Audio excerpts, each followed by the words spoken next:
लोकसभा चुनाव के नतीजे आ गए हैं। इंडिया अलायंस ने बहुत अच्छा किया है पिछले चुनाव की अगर बात करें तो, लेकिन दिल्ली में आम आदमी पार्टी के जो नतीजे आए हैं वो बेहद दुखद है। दिल्ली में एक भी सीट नहीं मिला है आम आदमी पार्टी को या फिर कहे तो इंडिया अलायंस को, लेकिन कार्यकर्ताओं पर इसका ठीक उल्टा असर हुआ है। जिस हिसाब से पिछले लोकसभा में जितने वोट मिलते थे इंडिया अलायंस के उम्मीदवारों को, आम आदमी पार्टी के ख़ास तौर से उम्मीदवार को इस बार के चुनाव में उससे काफ़ी ज़्यादा जो वोट मिले हैं। और इस बात से भले ही सीट ना मिली हो लेकिन कार्यकर्ताओं का जो हौसला है वो कम नहीं हुआ और उल्टा बुलंद हुआ है। हमारे साथ आम आदमी पार्टी के फायर ब्रांड प्रचारक, मैं तो इनको फायर ब्रांड नहीं बोलता हूँ क्योंकि ये बेशक एक कवि हैं और इनके लेखनी में जो बातें होती है वो बहुत ही फायर ब्रांड की तरह होती है। आज हमारे साथ शहनाज हिंदुस्तानी जी हैं। सर, आपने पार्टी तो आपकी चुनाव हार गई दिल्ली में, फिर आपके हौसले डाउन पस्त हैं या फिर बुलंद हैं? नहीं, हमारे हौसले बिल्कुल बुलंद है। और जिस तरह की हमने पहले चुनाव लड़ा था उस वक्त हमारा वोट परसेंटेज बहुत कम आया था। इस बार वोट परसेंटेज काफ़ी हाई है।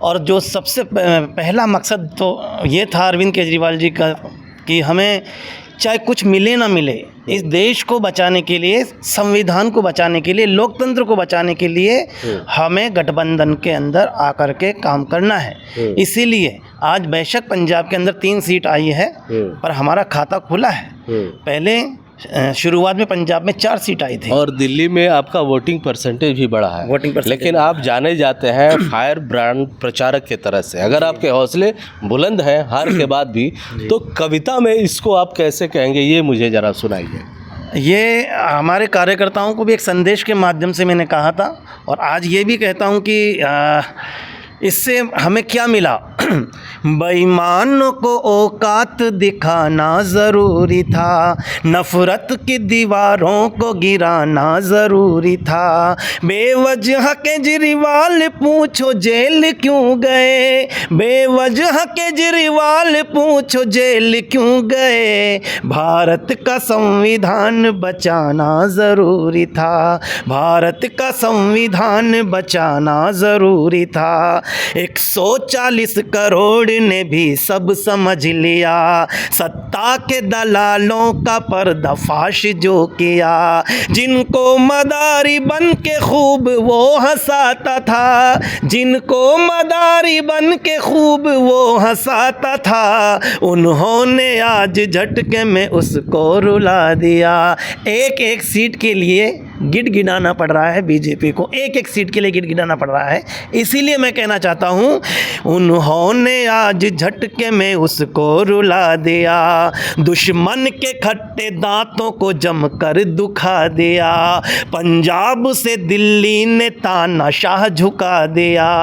खुश केजरीवाल जेल में अब सोचते होंगे, खुश केजरीवाल जेल में अब सोचते होंगे। इंडिया ने आज मिट्टी का कर्जा चुका दिया, इंडिया ने आज मिट्टी का कर्जा चुका दिया। यानी कि कुल मिला के हमने तानाशाह को ऐसा जवाब दिया है कि आज उनको ये पता है कि किसी भी दल के सहयोग के बगैर वो सरकार नहीं बना सकते और इसीलिए आने वाले वक्त में कोई तानाशाही नहीं कर सकते। हम एक मकसद में कामयाब हो गए। अब आने वाले वक्त में ये वक्त बताएगा कि कौन किस रास्ते पे चलता है और देश को किस तरीके के रास्ते पे लेके जाता है। तो ये लोकतंत्र का त्यौहार है और त्यौहार इसीलिए कहा जाता है कि जो जीतता है वो तो जश्न मनाता ही है, लेकिन आप देख सकते हैं जो हारता है वो भी हौसले उनके बुलंद होते हैं। बहरहाल आम आदमी पार्टी के जो कार्यकर्ता है इतनी ज़्यादा वोट प्रतिशत के साथ उनके हौसले काफ़ी बढ़त में है और उन्हें आशा है कि आने वाले दिनों में आम आदमी पार्टी और अच्छा करेगी। अमरदीप कुमार, दिल्ली तक।